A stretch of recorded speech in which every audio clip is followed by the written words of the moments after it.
they were like, you could die after having 2 drinks or like 100, but you don't stop drinking, you will be dead. And then a doctor came in and was like, listen to me. Do you want to see him go to kindergarten, to his first day of kindergarten? And I was like, yes. And they were like, you will be dead. You will not see your son go to school or anything. You will not see him graduate. You will not see him get married. You will not see his first day of school because you will be dead. And finally, something in me just snapped. I could see like, oh my gosh, like I need to get help. I need to be there, and I want to see him go to school.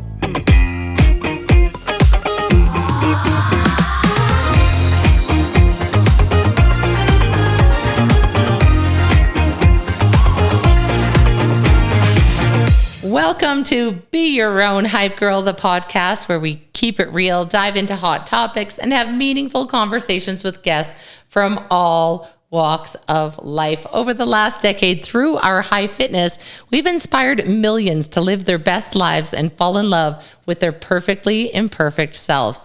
We became each other's hype girls, and now we're here to help you become your own. That's right. This podcast is all about leaning into who you already are, amplifying your unique traits, your quirks, and everything that makes you, you. So buckle up for some honest, fun, and insightful chit chat that just might rock your world and boost your confidence. What are you afraid of? Being awesome? That's right. And today we have a pretty awesome guest, probably my favorite person in this world next to, I'm sitting with my 2 favorite people. No, for real. Welcome to the podcast, Jami Wright. Thank you, guys. I'm so excited. She's so excited. This is her first one ever. She's never done one. But for us, she said she would. So how lucky are we today? The reason why we want to have Jami is she epitomizes the sentiment of be your own hype girl in cheering on other people. She has been one of my biggest hype girls, our biggest hype girls. We've been hers, and she has made, trials into triumphs. And she has a really, really incredible story that we just felt like the world needed to hear. And that's why we coursed her into coming on here today to talk about it. So, well, you guys are a huge part of my story. So I finally felt comfortable to share my story, because it's kind of hard to share about. It's not all happy, but rainbows and unicorns. Well, and that's the thing. We want to go deep with people because, the truth shall set you free. I swear, I believe that with all my heart, and people need to know that that you need to lean into the things that you're struggling with. And you have done that more than anyone I've ever known. So why don't you tell us a little bit just about your story, and how it all started? What's Jami's story? Yeah. So, I am in recovery. I'm an alcoholic. I just celebrated my 16-year anniversary, or my sobriety birthday, I should say. Which is amazing. Yeah. Everybody give a round of applause. 16 years. Yeah, 16 years is crazy. And thanks to you, I'm 10 years alcohol-free, which is April 26th. Because we met 10 years ago. Because of you. Because I was like... And that's why I share. Yeah. That is why. And I'm like, if this is alcohol-free, I want to be this cool. Sign me up. And so you inspired me, and I've never turned back. So thank you for that. Well, thank you. And that's the reason that I did, because I used to be so ashamed of it. And meeting you guys was what kind of pulled me out and realized, wait, like if I'm sharing, because I always have somebody come up to me and say, they know their brother, their sister, their mom, a friend that is struggling with addiction. And honestly, it is the hardest thing. And I do not wish it upon anybody. It's just a hard thing to go through. And it's hard for the family to go through it too, and friends to go for it, because you are not yourself. You're taken completely over. And that's what happened to me.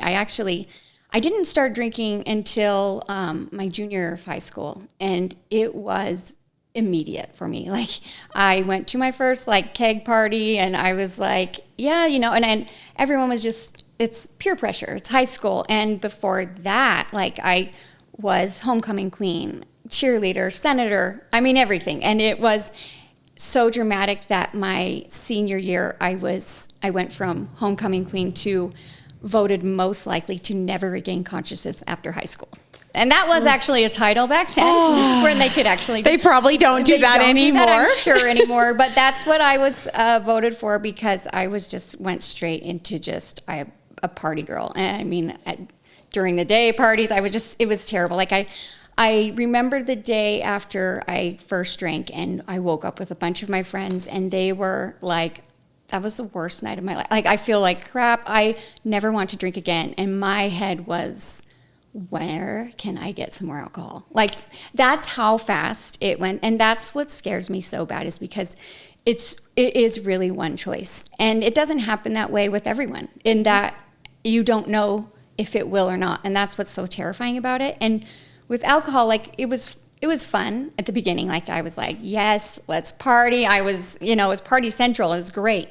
But, as it kept going on this like 12-year bender, because I just went straight from drinking beer to a liter to a half gallon of vodka by myself. And it literally took over everything that was ever great in my life. Anything that I cared about. I mean, I just spiraled. It was the only thing. It was like I was like in prison, and that's all I cared about was that bottle. Did you know you had a problem?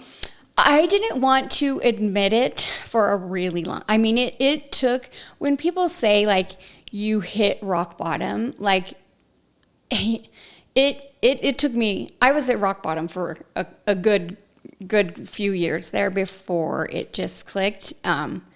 Until I had lost everything. I was in a homeless shelter, and I had lost everything, including my son. And I lost Johnny when, this is always, right when I start talking about that, because let me tell you something about Jami. She is the best mom in the whole world. So I can imagine this is probably the most painful part of your journey. It's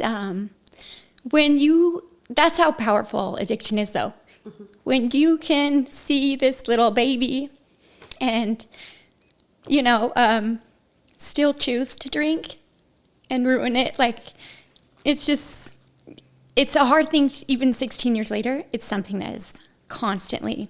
And the only thing I can do is be there and be the best mom I can be now. And when he was little, I wanted to just read 5 books to him every single night, just like, okay, I'm gonna make this up, like I'm gonna do this, like, and that's what I continue to do for Ella, and I'm glad that she's never had to see me like that. And even though Johnny doesn't remember, he was 2 when I went to rehab. He doesn't remember, but you do. I do. You do. And yeah. I understand that. And so it basically just took a long time to finally realize, like, okay, I have nothing. I can't hold a job. I'm so sick. I was so sick. And I got a DUI. And this is when Johnny was about 2. And then I went to jail. And I had a couple other charges. I mean, it was just things like becoming sober in jail is probably the worst thing that you could ever go through in your life. Because they're not helping you. In the old Salt Lake City jail that they hadn't remodeled, it was bad, and I was having seizures, and they had me in medical because I had to take, with how much I was drinking, I had to take Librium, which is it's like they give it to you and your body thinks that you're having alcohol, but you're not. And so it's just to stop the like grand mal seizures and things, because alcohol, when you quit cold turkey, it's one of the scariest, even over hardcore drugs, like your body just goes into shock. So, and that's crazy. I did not know that. Yeah. So they give you these doses of Librium to where when they would give it to my body would respond, and I wouldn't have the seizures and stuff. So, I was in there for a while. I seriously feel so bad for the woman who was in my cell with me, because I think about her all the time, because I was so sick. I was screaming. It's so painful to come off something that you have given your body for 12 years and nonstop. And, but then, so after jail, Johnny was of course taken from me. And at the time I was so angry, And now I'm like, what was I thinking? Like I could be a mother to him.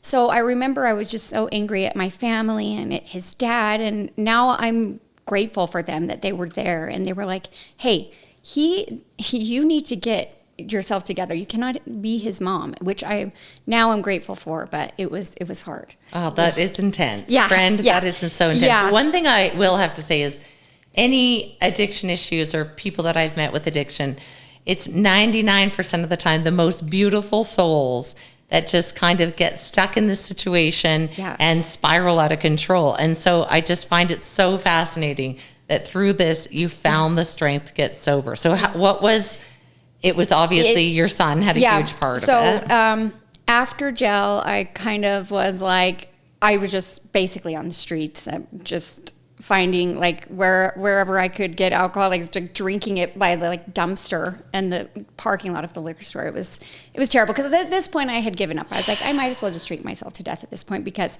I don't have anything to live for. And I ended up hospitalized from my liver shutting down. I didn't know what was happening. My hands just, I woke up and I could not move my hands or my legs or anything. I actually called for help with my cell phone with a carrot stick. I dialed with the carrot stick because this is so insane. I did not know what was happening. But when I got to the hospital, they were like, her liver's shutting down. And how old were you at this point? That I was 29. So young. I had been drinking pretty much straight since I was 16 on. And then it just got to the point where I couldn't. So they started doing all these tests and scans because they're like, what is this girl? Like, she's young. Like, what is going on? So they came in and they had a picture of my liver and they had a picture of a 69-year-old liver with cirrhosis. And they said, and they looked identical. They was like, this person is 69. And this is yours at 29. And then I still, I was still like, whatever, this is, it's not that bad. And they were like, you could die after having 2 drinks or 100, but you will be dead before you turn 32. They're like, there's no recovery. You don't stop drinking, you will be dead. And I still sat there stubborn, like, no, I don't, listen, this is not happening. Like, I'm fine. And then a doctor came in and this is another person that I wish that I could thank because a doctor came in and was like, listen to me. Do you want to see your little boy that is 2? Because they were asking me about my personal life and everything. They said, do you want to see him go to kindergarten, to his first day of kindergarten? And I was like, yes. And they were like, you will be dead. You will not see your son go to school or anything. You will not see him graduate. You will not see him get married. You will not see his first day of school because you will be dead. And finally, something in me just snapped. It was finally I could see oh my gosh, I need to get help. I need to be there and I want to see him go to school. It was we my need to go only thing. into your medical files. It'll say who this doctor is. Go into your medical maybe files. I know. Let's go and we'll bring up balloons and be like, thank you for Jamie. Thank you. Yeah, because you wouldn't be here. After that, I was able to get into a bed at the VOA Women's. It's a homeless center for women and children. So straight up from the hospital, they set it up. To get a bed, and so and that place saved my life. I was there about a month and a half. Normally people are there for about 4 weeks, but my withdrawals were so bad. I couldn't. My hands, my shakes and stuff were just terrible. So they were just still giving me Librium and stuff like that, and I couldn't do anything. So they were from there at these places, which the VOA was just amazing. They go in and they assessed everybody. So they get your medical records. They got all the stuff of my liver. They look at your reason, your why, and my why was Johnny. And I realized that when they were asking me all these questions, I realized that it has to be me too. It has to be my why, as well as who I'm doing it for, but I can't do it for him unless It has to I be do for it. you. And So yeah, that's one of my favorite yeah. sayings is you can't want for someone what they don't want for themselves Yep. because they have to want it and or it's it's so, never and going to that's happen. what when people ask me about like people, I get so many people asking like, what can I do for my brother? Like, what can I do? And I'm like, the saddest thing is like, you just need to let them know that you are there and you love them, and when they want help, you're here. But you have to let them fall. You have to let them hit rock bottom. You can't enable them, because I did have people that would give me money, and I blew it on of course. yes. And it's just like it's hard because nobody could have told me what to do. And I know that it was me. And that's what's hard is you have to, my mom letting go was, I know for her, probably the worst thing she's ever had to do. But she needed to. My whole family did. And so. And you and your mom are so, like, one we're thing like about Jamie best and her friends. mom is they are best friends. Yeah. And so I can only imagine Yeah. like how No, excruciating. imagine as a Yeah. mom Yeah. having to Yeah. let them just If suffer. she didn't know if I was You dead on have the to, though. street, You like, had- she she didn't had know. to, or and else- she only knew when I would call from jail, call from the I'm in another detox center, like, you know, and I think she was happy when at least I was somewhere, you know. So it was really hard for her to let go, but that is what you have to do. But so from there they can, because rehab's expensive. Did not have anything, so they can choose like a few people that they will actually fund to go to these really nice rehabs. Which was, I went to the Haven, which was really expensive, and they knew that I needed something harsh, so I went to a 90-day live-in facility. So you live there, you're not allowed to leave. It was ranked 4th hardest in the nation to graduate from. But I knew if I did this, I could get Johnny back. No. And so it's crazy because like the men are downstairs and a lot of people are coming into the house from prison and that also get funded. And then there's people that have lots of money and their parents are sending them there when they're like, 19. So and you can actually be voted out of the house. So if people don't think, and the thing that was really good Cutthroat.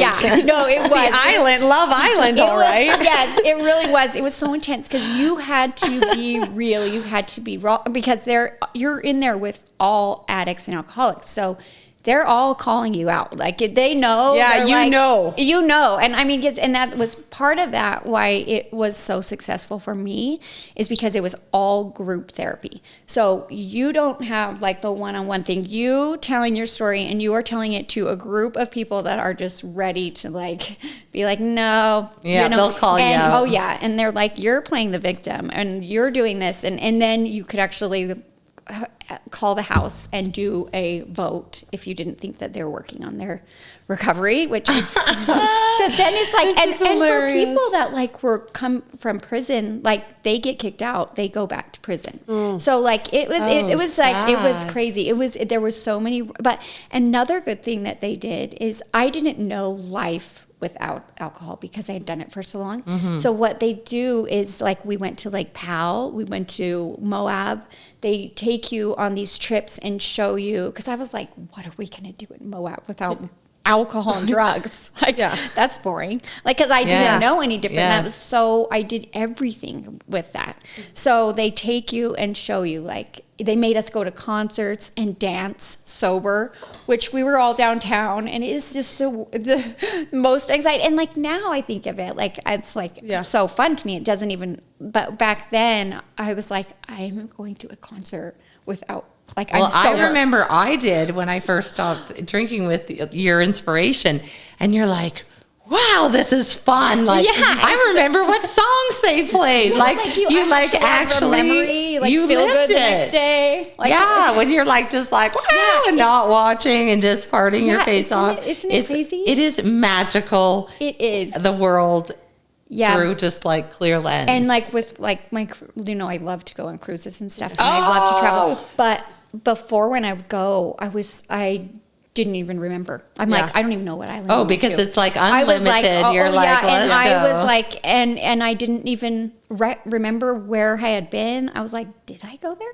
Like, but now I it's so nice to be like, oh, we were in St. Lucia. I remember, like, Yeah. and I feel good, and I'm Yes. not hungover, and I didn't spend $1,000 on You alcohol. remember the entertainment and Yeah. you remember what you did. Yeah, so but that was something that was really cool to me. Is like That's a really did cool it. part and of recovery. They still do that. They so cool. Still take everybody on trips. They still did Lake Powell every year, and they kind of just show you like, hey, that you can do this without this. Yeah, It's a beautiful because life. Even at parties, like before, I'd feel like it would be more the social pressure that I'd Yeah. feel, and everyone would be asking you, like, I just don't even want to go because everyone's just like forcing this on you. Yeah. And then they get sick of asking you, and then it becomes like your brand, and you're like, no, I'm good. And then you have so much fun, and you're just like, Yeah. this is the best, and you don't even think twice about it. So Yep. I can only imagine, I was kind of a casual drinker. For someone like you, the Yeah, difference it was- must have it just was been crazy. night Yeah. and day. But yeah, so once I graduated there, that I did the 90 days, and then I actually did. From there, I went to a year of sober living. So this is really cool too that they do. So for people like me who I didn't have a home, I didn't have anywhere to go, and I didn't know what to do. I had no license because I had DUI. I had 5 years, no license. And but what they do is you can join this program, and you can live in a house with all women that are in recovery. And then in order to do that, you need to go to school.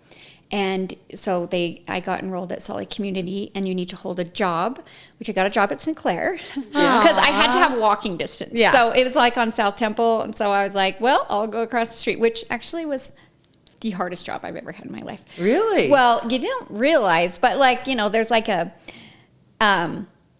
it's like a public outdoor bathroom in not the best part of town. Oh. And, things like that. And like, you don't get a chair. You just sit there for 10 yeah, hours by standing, myself till 1 yes. in the morning, and with like crazy People. That would be scary.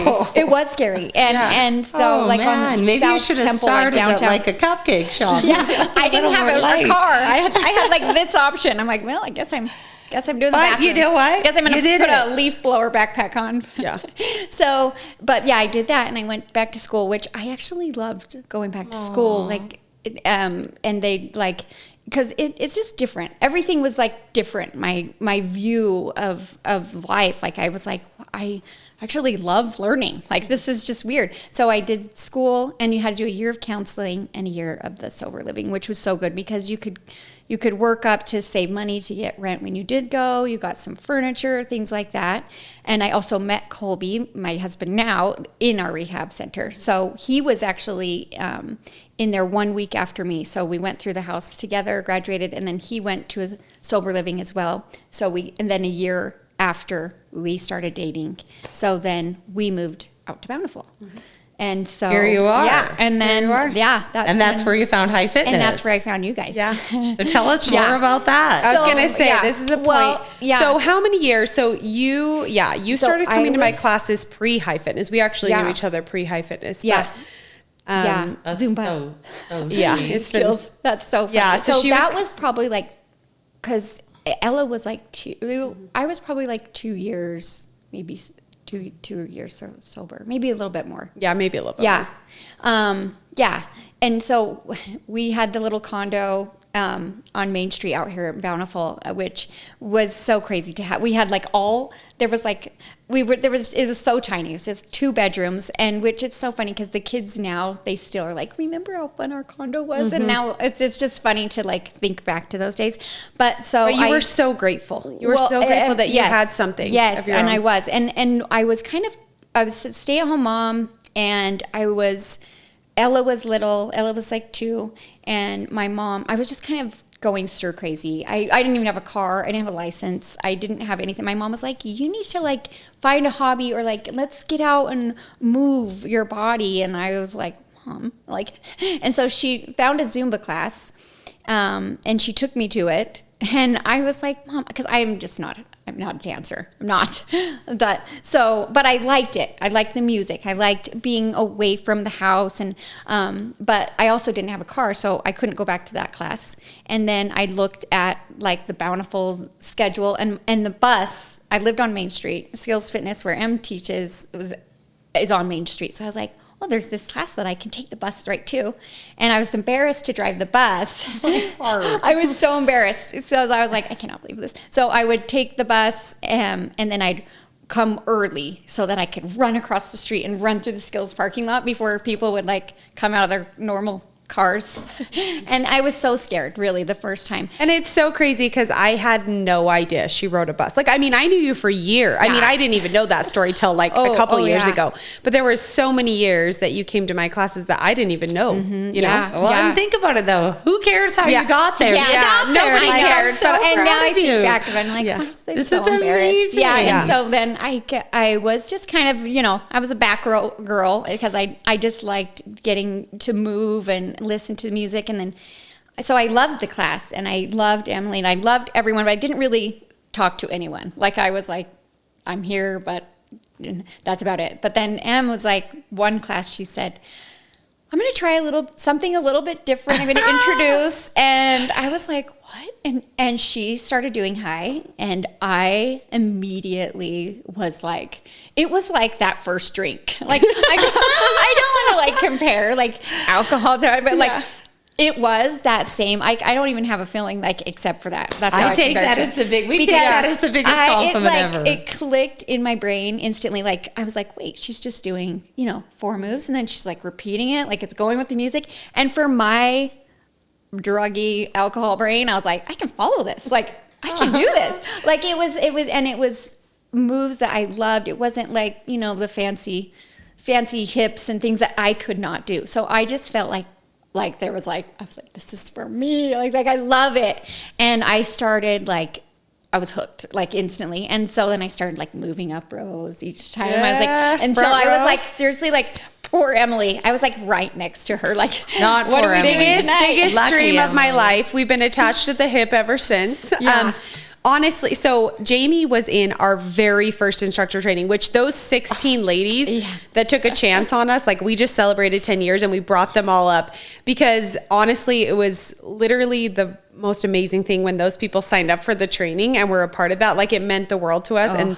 And so you signing up for that first training, and she's been, and I love that your journey. So Jami started teaching high and she chose to give back to the community. So tell us about teaching at FTR. Yes, Fit to Recover. It was so weird because they were opening right when I was, and it was so Fit to Recover is a gym, and it's a place where people in recovery can go and feel safe and work out. And there was nothing like that before. No, it's an amazing facility. Yeah, Ian Ecker started it, and it's just and my friend Lacey, and it was just an amazing, safe place. And now it's become huge, and they have nutrition, and they have all this creative stuff. But I would just go there and teach high for free, and it was every Wednesday was just the most exciting day ever. And I brought my protein balls there. So it's where it started. Yeah. So So now Jami owns a business that is blown up and is so amazing, and we're just in awe. If you were to just meet her now with her glowing self, her gorgeous jewelry, her big huge smile, the sparkle in her eyes, you would have no clue about what you'd have no clue what you've been through. But one thing that I always think that our hard times make us who we are. And literally, Jami, she radiates goodness. She's so kind. She's so empathetic because you've been through a lot, and you've been, as at the lowest points, and that's why you love everybody. You love everybody with an open heart, and it's so special. I mean, we've, different things, but I remember Jami came to me. So along the way, I mean, you've been through more even since being sober. You've been through a lot. She's had 2 hip replacements. Yeah. Okay, let's talk about that. I got the metal hips. Metal hips. So, I was teaching I taught for 9 years. And I just thought I pulled a muscle or something. I just didn't think anything of it. And then I went in and they did an x-ray, and he was like, you need a hip replacement. You need 2 hip replacements. And that's like, from genetics, right? Not from like fitness or anything. It was, my mom has arthritis really bad. She's basically robotic. She has like my mom too. So yeah. Well, and mine started way younger than hers too. So so I got one done, and then I waited a year, got my other one done.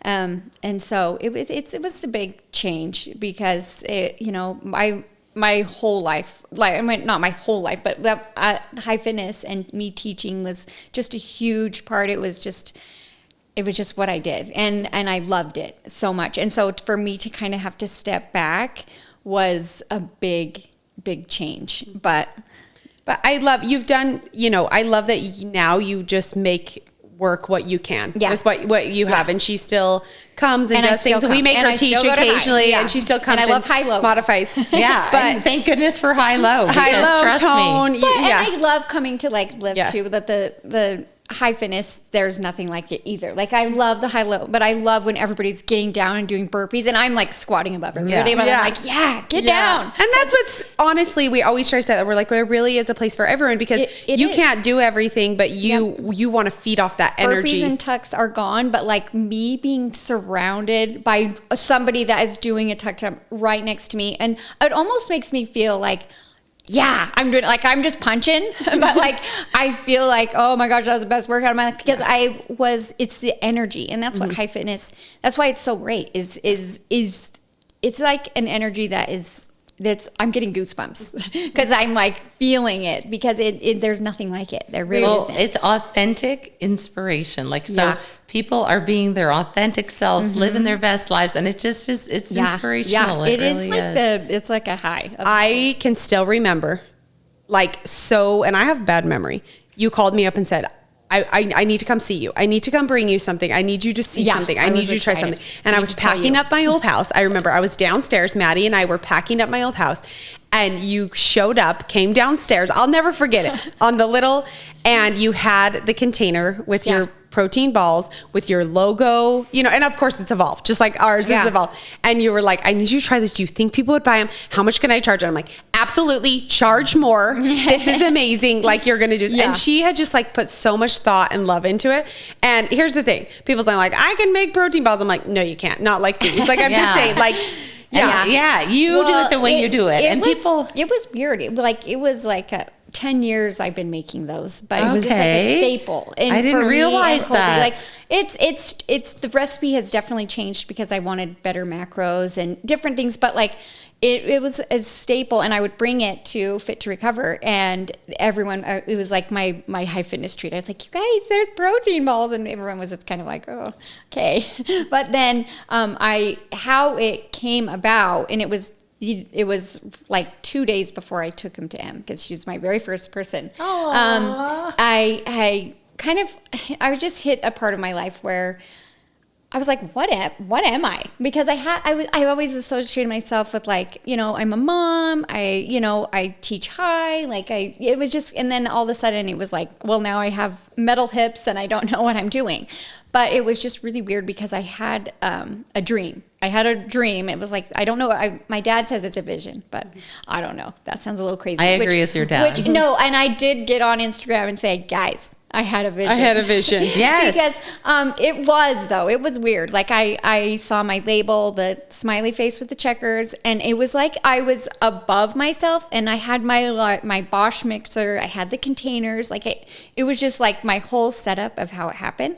And I just was like, oh, and Colby, he goes to work extremely early, and he was like, what are you doing? And I was like, I'm going to make balls. And he's like, what? I was like, I need to make protein balls. Like I had a vision, and I'm just supposed to make them. And then I started thinking like, it's hard to make protein balls. You got to get the big like thing of protein and a big thing of honey and all this. And and the ingredients at the time were very expensive. I mean, still, food were going up. And it's just a pain mixing and scooping. And because every time we'd run out at our house, I was like, oh, I have to make more protein balls. Yeah. And now, so then I just got on Instagram after I talked to, or I think I talked to Quincy with the iHeart Macros. I said, for her protein. Yeah, for the protein. And I said, I have this idea. And she's like, I'm on board. So I went to Emily's. I said, try these. She said, yes, do it. So I got on Instagram and I said, hey guys, I had a vision. I think I'm going to make protein balls. If you want to order, just DM me. Like that was just,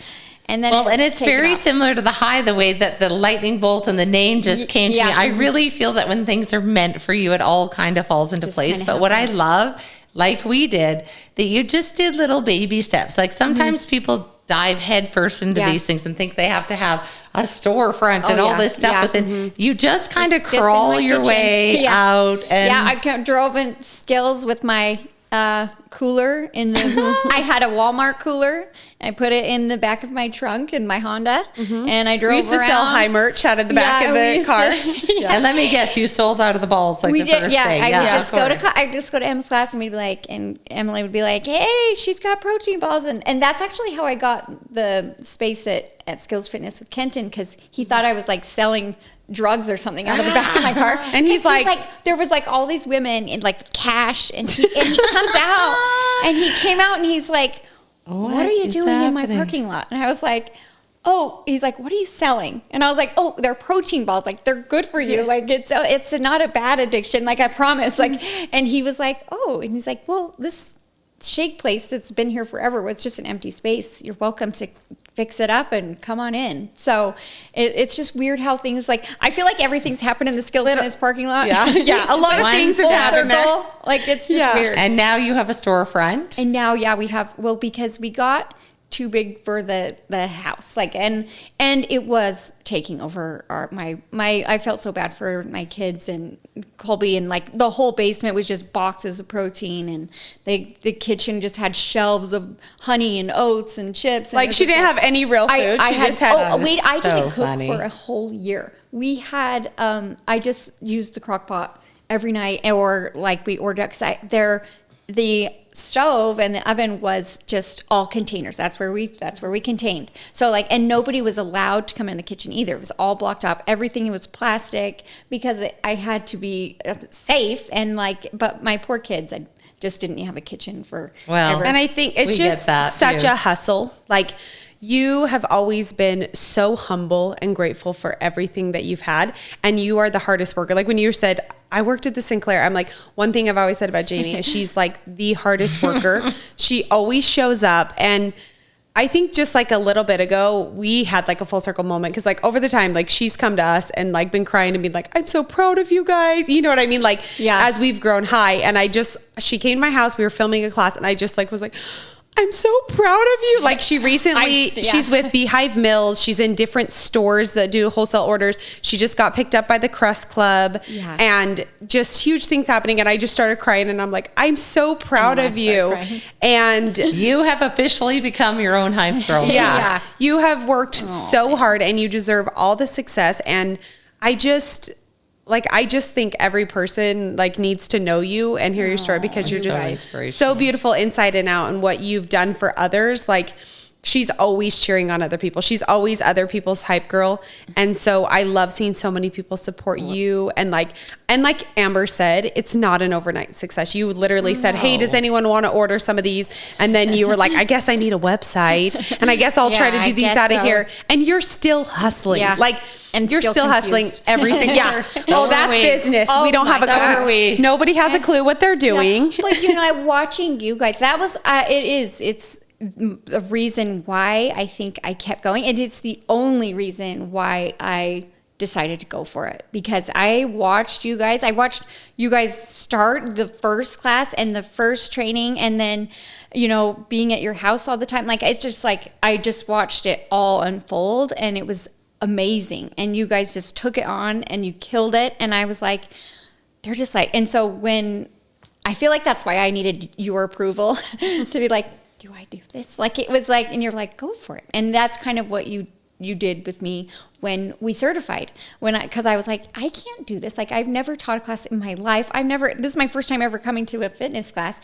And you were like, you need to do it. Like, I know you can do it. Like, and I feel like you just need someone to believe in you, and you could really do anything. It is so true. You know, the power of self-belief. But you have to do it. You do. And you just... You can't be afraid. Yeah. And you did it. But you've done it. I don't think that I ever would have been like, yeah, I think I'm going to make protein balls. If I hadn't watched you guys like be like, hey, well, we're going to start high fitness. And we're going to fake it till we become it. Let's go.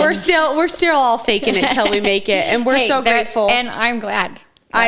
We're so grateful for you coming on here and being vulnerable and truly showing us like your heart and your story. You have touched so many people I know, and through this podcast, you're going to continue. I mean, I learned new things about I did too. And don't tell me anything isn't coincidence. Look what you've done for me personally. You guys, you're saying what we've done for you. Like nothing is a coincidence. No, I know. And it's just a beautiful life when you kind of lean into the magic. And we're so glad. Thank you so much for being on. I love you guys. We love some fun things. We like to do some fun things. We like to let's lighten it up. Okay. End on a little. We got a little deep. Low and high of the week, but maybe we should just do the high. Aren't we gonna do our topic? Yeah, we were supposed to do it at the beginning, so should we do it now? I know. I think we should do both still. Let's just do it. It's fine. We're gonna be quick. We got too into your story. It was supposed to begin with this. Oh. We pick a topic Okay. that's current. Well, it's current to us right now. And then we say, are you high on it? Like, do you love it? Okay. Low on it. And yo means just kind of neutral, like you could care less. Okay? Ready? Okay, so I'm getting ready this next week to go on a cruise. I am teaching on the BYU cruise. Okay, I knew this. Yes. So anyway, cruises. That was our topic, and we know you already said something. So I know, are you high, low, or yo on cruises? I'm high. She's high. She loves them. I love them. I love them because there's always something to do. Your food's paid for, your gratuities paid for. Like I feel like I do love like all inclusives and stuff, but when you go on a cruise, you get to go to you wake up, you're here, you go here, everything's like, oh, and you can sign up for this excursion and this, and everything's planned.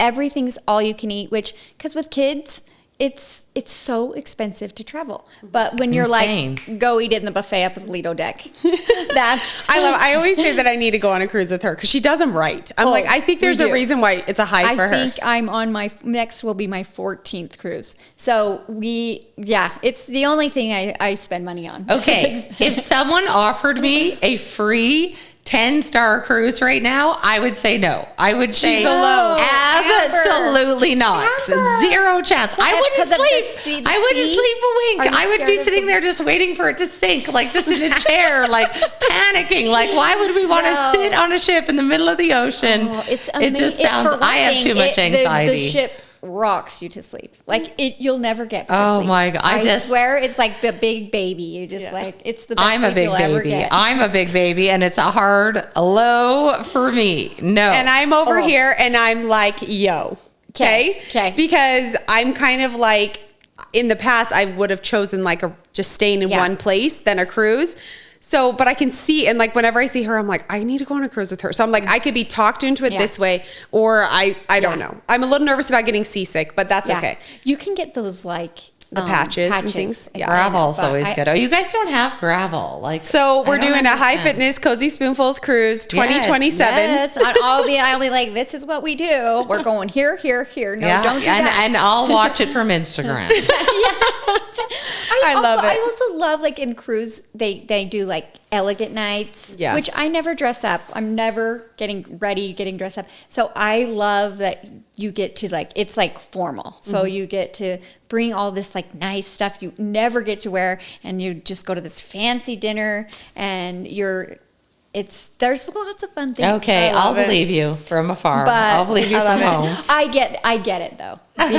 Sometimes you look out there and when it's dark and it's just all black out there, and you're like, absolutely not. That is, I would be waiting for the sinking, the tsunami, we'll wrap it up, but we were in San Francisco, and she's like, a tsunami is coming. I'm like, I do not think tsunami's going to come hit us in San Francisco. I don't even like the beach because I'm just sitting there like worried. It's bad. I have bad anxiety, really bad. I'm getting better, but okay. And then we want you to tell us we're going to start with your low of the week and your high of the week, because we feel like people experiencing or like sharing the fact that Everything isn't rosy, people. I don't care what everyone's putting out Yeah. there on Instagram. Yeah. It isn't. Just Yeah, let's it's say that. no. I have lots. Right. Well, lately with the low, I feel like it's the weather because like I'm automatically like just gloomy. I don't Yeah. know. I need sun in my life, but It's been snowing here. I think this week and last week, it's more, my body and my aging. Like I feel it's hard. Like I still get to go to my high fitness on Fridays, and I do like some Tuesday like toner, but like it's really hard for me to go to other classes that are more for my body appropriate, and I do appreciate them, but at the same time it just kind of like makes me I'm grateful for my body, but then I'm like, you suck. Yeah, Like, it sucks. It's hard. It's very hard. Injuries, sucks. elements. It's very hard. yeah. That's a like low. I think Yeah. it was It's a low. It's a people were low. doing like it was just like a simple leg lifts, like they were working on core. It's like a total body conditioning class, and then you kind of go through, and it's really good because they use weights. So I was like, I need to do this getting Okay. older. But everyone was doing their legs for abs, and so I was like next to some 60-year-old women, and they're like killing it, and their legs are going up and down, and I can't do that. That position, I just can't do leg lifts, and because of these, so I just kind of lost it. I had a You're little like, meltdown on the way You home. had a moment. You had a moment. And I feel like meltdowns are Good, something that I good. have to have, and I will just let it all out because it happens a lot. Me too. I love a good meltdown. I think it's Oh. good to let it out. I think it's very healthy. Yeah, yeah. Okay, so what's your high? We're going to leave on a high. My high, my gosh. I think it's Johnny's graduating, and it's like official news.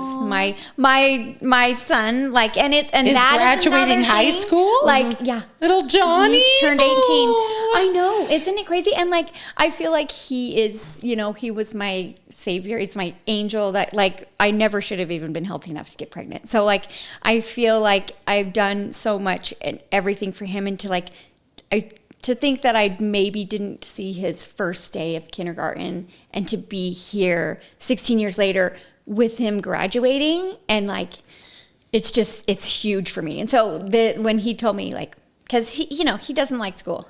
So when he told me like, Mom, got my packets in, it's official. Like, I just burst into tears because it was like full for me. Like I maybe wasn't even going to be alive to see him go to school. So like now, just it's big. So it's been my high for What an a few amazing years. high. Yeah. That's the It's best. a good high. It's been such an honor having you. You Oh, I are love you guys. Sorry. an absolute queen. You are your own hype girl, and you hype everyone around you up, and that's what it's all about. And so many people can learn so much from you, including us. Yes. I learn guys are stuff from you amazing. every day. Thank you so I much. love you guys. And thank you to all of you for tuning in to another episode of Be Your Own Hype Girl. We can't wait to see you next time.